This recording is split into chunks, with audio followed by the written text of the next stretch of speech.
Imagine being yelled at by your own son in front of a crowd. "Dad, go out, you're not invited here, don't embarrass me." I left the present and the last of my pride on a linen table and walked out.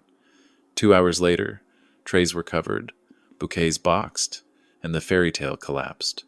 I didn't ruin anything. I ended the funding. That's justice. Before we continue the story, let us know where you're hearing from and share your thoughts in the comments below. Then I'll tell you exactly what I did. Zilker Ballroom gleamed like a showroom, all glass and chandeliers and bluebonnets in high crystal. I stood there with a square gift I'd wrapped at my kitchen table, the ribbon the only thing shaking. The string quartet floated something pretty into the air, and then it snagged on silence because a father at the door stopped being family. "Ethan," I said, not loud. "Son." He didn't flinch at the word. He pivoted his body just enough to block mine, an instinct he must have picked up in boardrooms and golf clubs, not ball fields. "Dad, don't make this harder. You're not on the list," he said, eyes clear, cool. "Ava's parents have expectations." Ava stood half a step behind him. Perfect posture, perfect smile. She kept her gaze on the photographer, but lifted 2 fingers at security without breaking the picture. The signal was small and precise, the kind of choreography you plan. I watched the motion and felt it like a blade slipped between ribs, not because it was cruel, but because it was practiced. "Immediate family only," said the venue manager, Morgan Price, arriving late to a decision already made. Her tone was professional compassion, the kind that lands like velvet and bruises anyway. "We can escort you out discreetly." "I'll walk," I said. 2 women in satin whispered behind flute glasses, conspirators in the theater of manners. A man in a midnight suit lifted his phone chest high, hesitated, then angled it for a better shot. It's always easier to witness than to intervene. I looked for my name on the place card table, even though I knew I wouldn't find it. Little tints of white card and gold ink promised belonging to other people.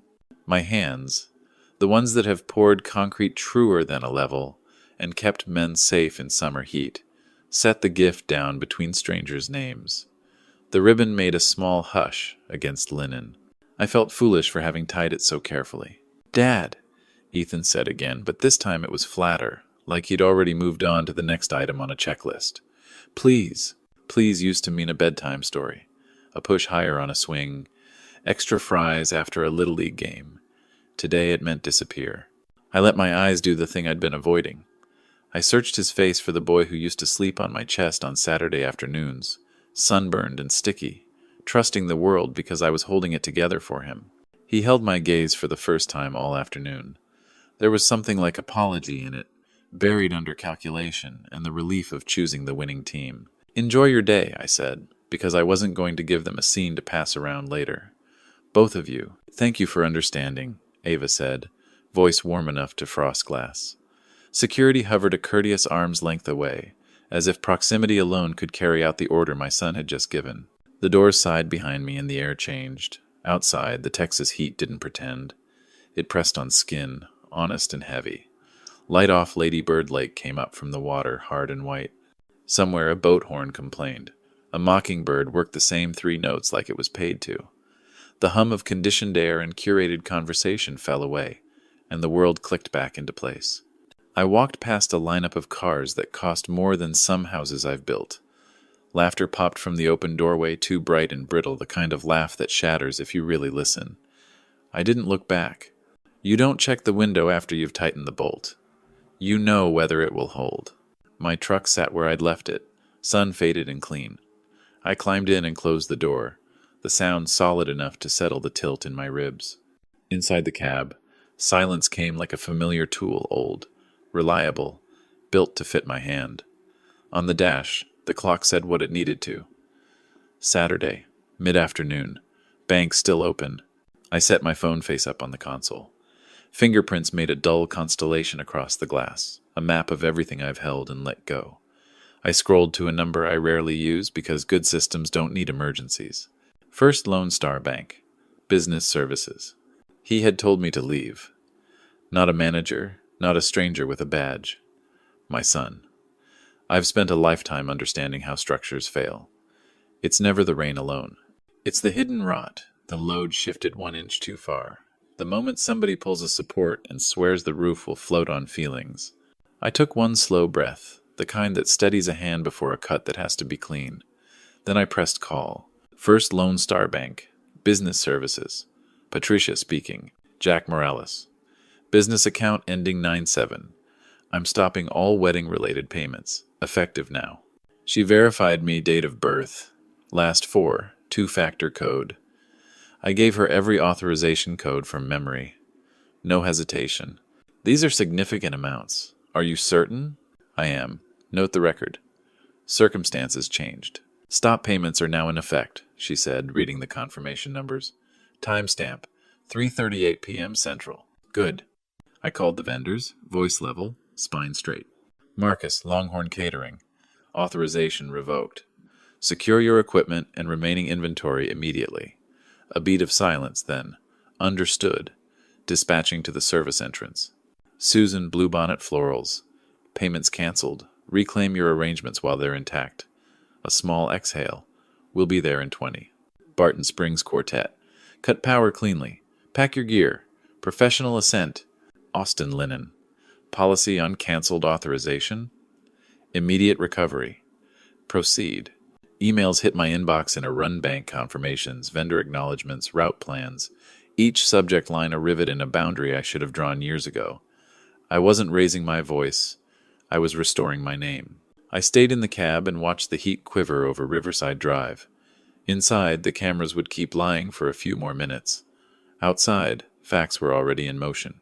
At 3:47, a white van rolled toward the service lane, Bluebonnet Florals in cobalt script.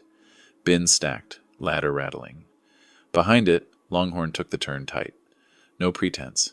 My son had told me to leave his wedding. I left the room, not my self-respect. I've built structures that stand in storms. Today, I pulled the supports I paid for. Let the roof prove what holds it up. Through the tall windows, I watched Bluebonnet's van nose into the service lane. Susan climbed out with two assistants, a rolling ladder, and a coil of clear fishing line winking in the back. They moved with quiet speed, people who've done this before and hate that they have. Inside, the quartet floated 3 elegant bars, then hiccuped when Susan lifted the first arrangement from its stand. You didn't need sound to read the room. Heads tilted, elbows touched, phones rose. 2 women in satin stepped back in synchronized surprise, the way you do when a wave comes farther up the sand than you planned. The ritual of modern witnessing began. By night, every angle would find me. You could freeze Ava's smile holding one professional beat too long before it cracked. You could see Ethan's jaw go white. You could watch Morgan Price clipboard, badge, poise cross the floor with the face you wear when money stops speaking. Susan didn't apologize. She didn't perform either. She gathered white orchids in practice bundles, snipped lines, nodded to her team. The suspended installation exhaled and came down in a soft breath of petals. Guests parted for the bins like people part for gurneys too much space, eyes with nowhere safe to land. At the buffet, a Longhorn server slid a lid over a steaming pan. Another covered the carving board, knife paused, steam unwinding into air.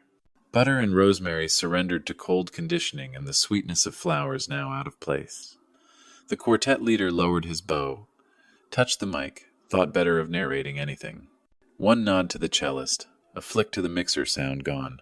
The silence that followed wasn't empty. It had weight. "Excuse me," Ava said, stepping into Susan's path with a charity gala smile. "We're in the middle of our reception. This can wait." Susan straightened without putting down the orchids. "Ma'am," Susan with Bluebonnet Florals. "Payment authorization was canceled at 3:40, confirmed by the bank. We're reclaiming our property." "That's not possible," Ava said, looking for Morgan. "Everything was paid weeks ago." It was the tone you use on a wrong latte or a slow valet. Contracts don't care. Morgan arrived already in the conversation. "Mrs. Reed Morales. Accounting confirms the same. All today's vendor payments originated from Morales Construction, and the account holder revoked authorization. Until there's an alternative payment method, our policy requires vendors to secure their assets." A man in a dark suit barked a brittle laugh, the kind you use when you're afraid you'll be asked to help. Another murmured, "Are you seeing this?" to his phone. Someone tried to clap the mood back together and let both hands fall. Ethan cut across the floor in fast, tight steps. "You can't do this in the middle of an event," he told Marcus from Longhorn, who'd just arrived with a clipboard and a set face. We have a schedule. We have policies, Marcus said, already signaling his crew to kill Sterno and break down risers. He didn't raise his voice. Professionals don't. Case lids clicked.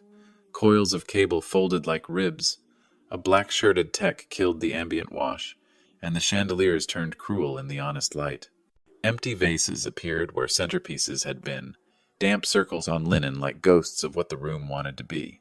Let me call my father, Ava said, which would have been a line if she were marrying into anyone else's name. Ethan pulled his phone at the same moment my console lit. His name filled my screen in white. Through the glass, I watched him press the phone to his ear, scanning for an exit that wasn't there. My phone buzzed again. I left it face up on the console and let it glow against the headliner. Morgan kept her tone warm and firm. We're happy to continue once there's a valid form of payment on file, she said. The kind of I'm sorry you offer when you're not the one who should be. Until then, we need to clear the altar and the dance floor for safety. Ava tried charm, then volume, then a stillness that photographs poorly. This is a misunderstanding. She told no one who could fix it. He wouldn't. She didn't finish. He would. He had. A server murmured sorry as he lifted champagne flutes, the apology you give when you carry away someone else's illusion. A centerpiece brushed a tuck sleeve. The man recoiled like pollen stains. A bridesmaid hugged her bouquet tighter, the last color in a room going neutral. Emails stacked in my inbox, bank confirmations, vendor acknowledgments, route plans. Outside, heat turned Riverside Drive to water. Inside, the scene looked like a strike after closing night, the efficient undoing of a story. The difference was, it wasn't the cast taking bows, it was the crew protecting their livelihood. Ethan turned a slow circle, spoke to Morgan, to Marcus. To Susan, 3 short talks, 3 regretful head shakes. He looked toward the doors. My phone vibrated again, closer together now. Amazing how much weight one word can carry in the right throat. Dad. A word he'd used 6 minutes earlier to remove me. A word he wanted now to put things back. Under the chandeliers, the last notes died in wood and velvet. The room exhaled and became just a room light on glass, manners stretched thin, people pretending not to stare. My thumb hovered over the green circle, then moved away. I had built him a world that never said no. He told me my name didn't belong in it. I let the phone buzz against the console and ring. I drove home, let the front door click shut behind me, and stood in the quiet that only your own house can make after a day like that. I turned on the desk lamp and pulled the first drawer. Paper doesn't lie if you've kept it. I have. A new spreadsheet blinked open. Columns. Date, description, category, amount, running total. The cursor tapped like a metronome. I started typing. K-12. Tuition, uniforms, activity fees. 12 years of private school, so he didn't start behind anyone. Early years near 8,000, later years 12. Receipts and transfers matched report cards. Subtotal, $125,000. Running total, $125,000. College, heavier files. Tuition, room, board, fees, mandatory experiences that arrive dressed as opportunity. Bursar statements, a summer abroad invoice pretending to be curriculum. 4 years at roughly $55,000 a year, plus living. Subtotal, $286,000. Running total, $411,000. Transportation. First reliable car at 16 because the late bus wasn't safe. Then upgrades first for safety, then for image. Insurance repairs I covered quietly. Subtotal, $78,000. Running total, $480. $9,000. Housing after graduation. Rent in the right zip code. Deposits when roommates rotated out. Utilities when payday missed due dates. Subtotal, $132,000. Running total, $621,000. Personal and overflow. Phones replaced when screens shattered. Cards caught when balances outran discipline. Clothes for interviews. Weekends for networking. Monthly transfers I labeled stipend so I could sleep. Subtotal, $168,000. Running total, $789,000. Wedding, deposits, balances, upgrades the difference between standard and signature. Imported florals. A carving station added late. Lighting to make everyone look like their best self. Subtotal, $150, $2,000. Running total, $940, $1,000. I let the number sit, $941,000. Not a surprise, all of it together was the truth. I didn't feel rage. I felt something cleaner. This isn't revenge. It's an audit. I printed the summary and built 5 folders. Education, transportation, housing, personal, wedding. Each got a cover sheet with subtotal and source docs behind it. Bank statements, receipts, emails that confirmed arrangements without ever saying thank you. I drafted a 1-page chronology, dates, amounts, reasons, so any reader could follow logic without emotion. On the shelf, a photo of Ethan at 8, gap-toothed and sunburned, clutched a Little League trophy. I turned it face down, not to forget, to work. I scanned everything into a shared drive and attached the spreadsheet to one email. Subject, documentation plus strategy. 9 a.m. Dana, attaching financial summary, categorized evidence, and a proposed demand outline. Goal, formalize boundaries. 30-day repayment, no informal contact. Please confirm. Her reply landed in 2 minutes. Confirmed. 9 a.m. Congress Avenue. Bring hard copies. We'll draft today.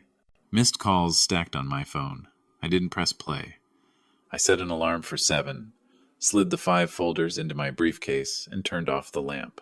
Paper doesn't lie. Neither do numbers. Tomorrow, neither would I. Dana's office on Congress smelled like paper and outcomes. We didn't chat. We built. 5 folders on the table. Education, transportation, housing, personal, wedding, my spreadsheet on top. Dana wrote while I answered in numbers, not adjectives. She read the demand aloud as she drafted. Repayment within 30 calendar days from receipt. Failure triggers civil filing. All communication to counsel. I initialed every page. A clerk slid the packet into a tamper-evident envelope, scanned the barcode, and time-stamped it. 11:12 a.m. Central. Destination. The Driscoll. Signature required. For Dict and Root. My phone lit up, not family, partners. Jack, hearing noise, Tom Bradley said. Everything solid? It's documented, I said. You'll see the proof. Bob Martinez called next. People say you ruined a wedding. I stopped paying for people who cut me from family. There's a difference.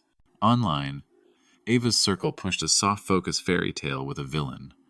Pretty photo, pitiful caption, comments full of shock and cheap sympathy. Dana didn't even look up. No posts, no replies. We answer with records. Media emails landed within minutes. One from KXAN, statesman Kelsey Tran, asking for comment on allegations I canceled payments mid-reception. I gave her a time, a place, and the terms. Tomorrow, 9:30. Here. You'll get clean copies and unrecrocked answers. Publish what you can verify. She said yes, like a reporter who's just found steel. For the day's inquiries, we issued one holding statement that didn't play nice. Mr. Morales will present 25 years of bank statements, invoices, and receipts tomorrow morning. He will not litigate on social media. His only on-record comment today is this. I am not an ATM with a last name. If you erase me from family, you erase yourself from my accounts. Entitlement has a price, and today it came due. It wasn't soothing. It wasn't meant to be. The sentence did 2 things at once. It told the truth and made liars uncomfortable. The Driscoll front desk called at 12:03. Certified delivery for Miss Reed Morales. Signature obtained.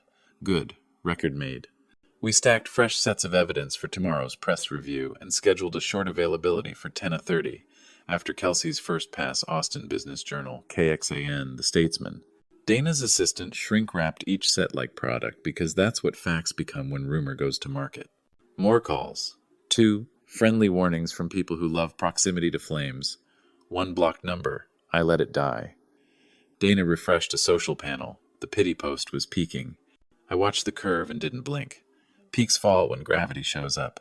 Anything else you want on the record for the afternoon pieces? Dana asked. Yes, I said, and dictated it clean. If you host a party on my dime, you host it on my terms. You disinvited the man who paid the bill and expected the bill to forget. I withdrew funding. They call it cruelty. I call it accounting. She sent it to 3 desks that still value signatures over screenshots. Within the hour, a sidebar ran my line, clipped and sharp, next to the victim narrative. It read harsh because the truth sounds harsh when you've lived on favors. I stepped to the window. Congress traffic hummed. The crosswalk chirped its 3 beeps. Normal life doesn't need permission to continue. Inside, we boxed proof and sharpened silence. Tomorrow, we'd cut with it. At 9:30 sharp, Dana's conference room was a grid of proof. 5 shrink-wrapped folders at each seat. A projector threw a timeline across the wall. Year, category, amount, running total.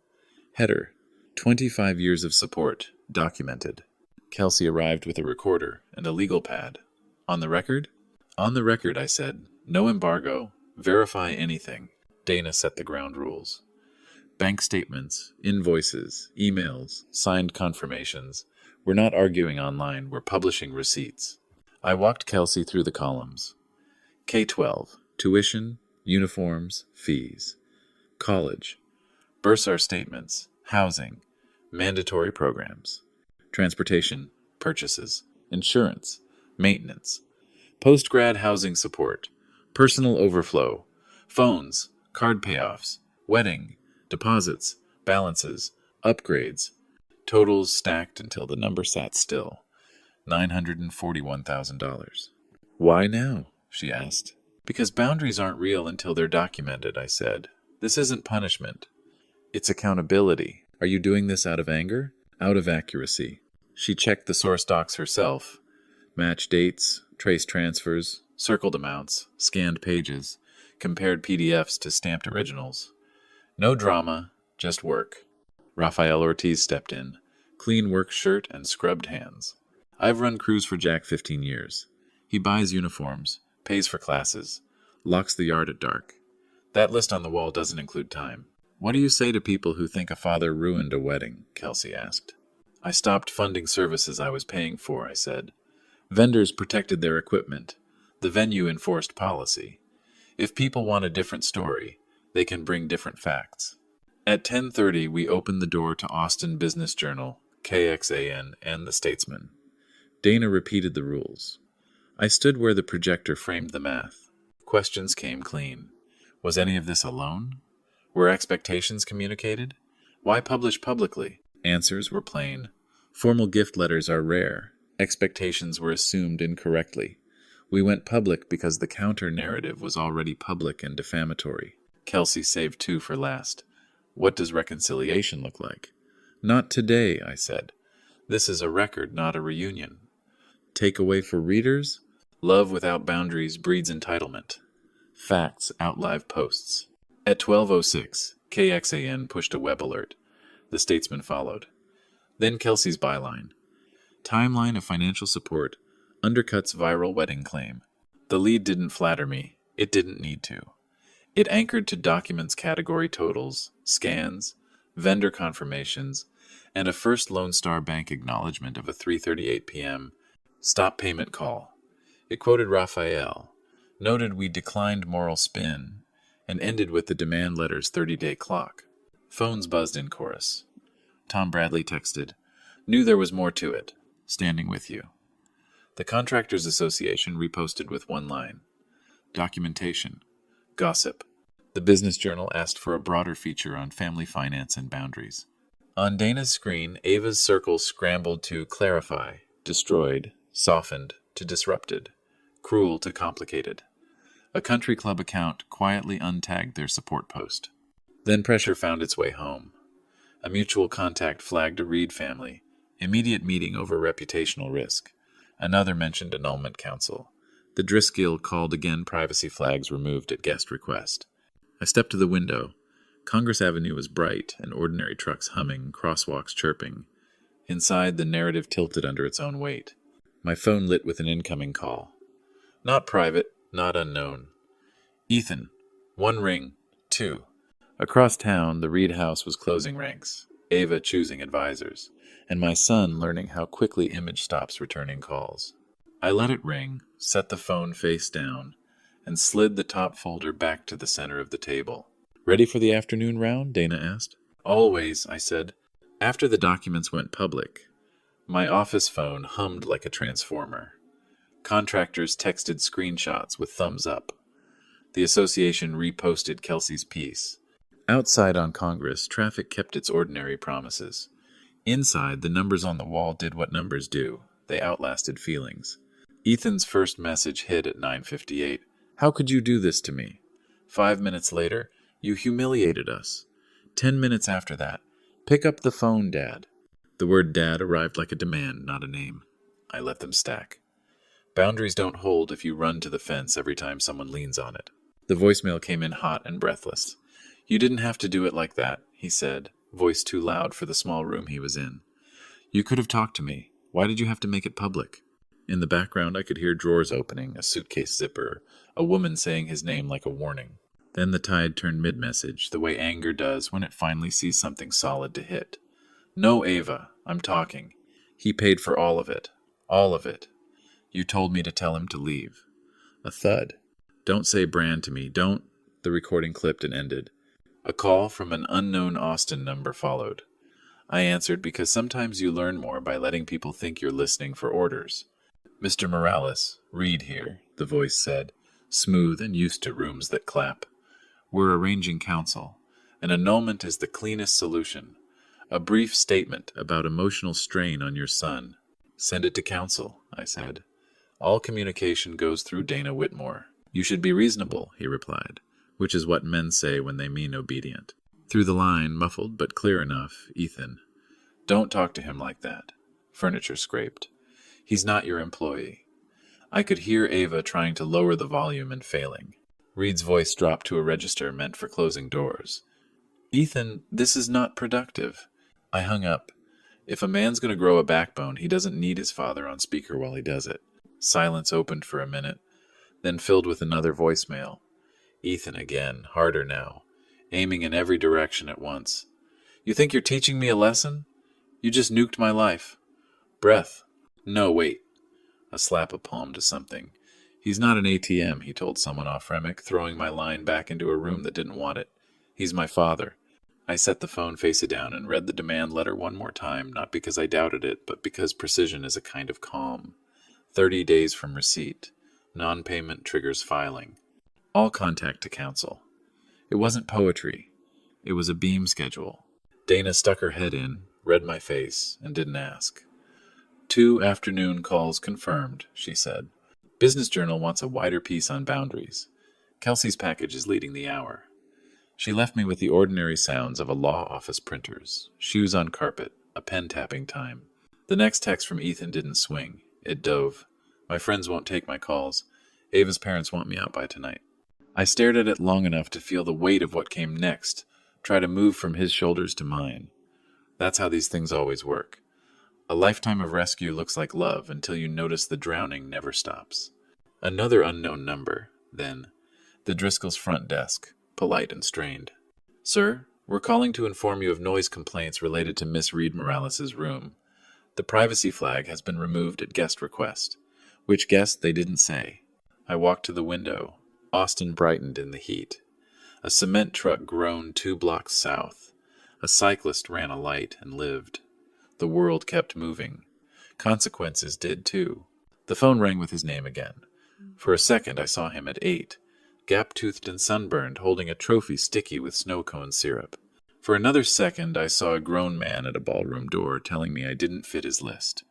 Both things were true. That's what made this simple. The ring cut once, twice. Somewhere across town he was angry enough to burn a bridge and scared enough to build one. I let it go to the edge of voicemail, then turned the phone over in my palm. Boundaries aren't loud. They're clear. I put the phone to my ear and drew one steady breath, the kind you take before you cut true. Dad? Start with the truth, I said. Air moved on his end, a rough inhale. I told you to leave, not security, me. I chose the room over you. I'm sorry. I accept the accuracy, I said, not the apology. Silence stretched, then snapped. You don't have to punish me like this. This isn't punishment. It's accounting. You removed me from family. I removed my wallet. The demand letter stands. You went public. You did first, I said. You and your circle made it public. I answered with documents. He tried for anger and found the edges dull. I need help. Just a week. Hotel. Food. I'll find work. Number. I kept my voice even. No transfers. No cash. No cards. For the next 30 days, I am not your emergency fund. I am your creditor. So that's it? You don't forgive me? His voice cracked on the last word like a boy at 13, except 13-year-olds don't sign catering contracts. Not today, I said. Maybe not this year. Maybe not at all. Forgiveness is not a line item. Boundaries are. You're really going to sue your son. I'm going to file a civil complaint against an adult who benefited from $941,000 without accountability, I said. On day 31, if the balance isn't paid or a formal plan agreed through counsel, my attorney files. This isn't a threat. It's a schedule. He tried a different door. We can talk, just us. No lawyers. All communication goes through Dana Whitmore, I said. You don't call this number again about money. You don't text. You don't show up. You email my counsel. If you want to act like an adult, use adult channels. Dad, he said, and the word finally came out as what it is when it's real. A reach, not an order. I opened my laptop. You'll receive an email in 2 minutes confirming what I've said.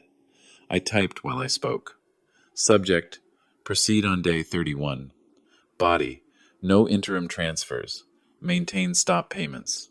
File complaint if unpaid by close of business on the 30th day. CC. Dana, me. I hit send. It's done. On the line, he breathed, like someone learning the shape of a new room. What do you want me to do? What you should have done years ago, I said. Work. Pay what you owe. Build something that stands without someone else's studs holding it up. I don't have anyone, he said, small. You had everyone, I said. You burned it.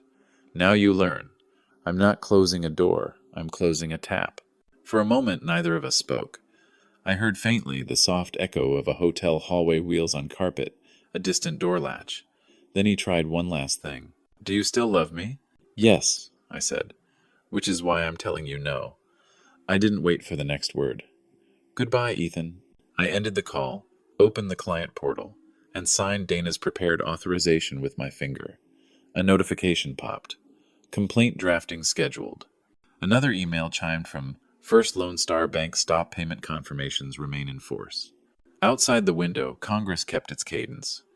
Inside, the room was very quiet. Facts don't make noise. They make consequences. I set the phone face down and slid the banker's box, labeled Proof, back under the table. Boundaries aren't loud. They're clear. The rest is gravity.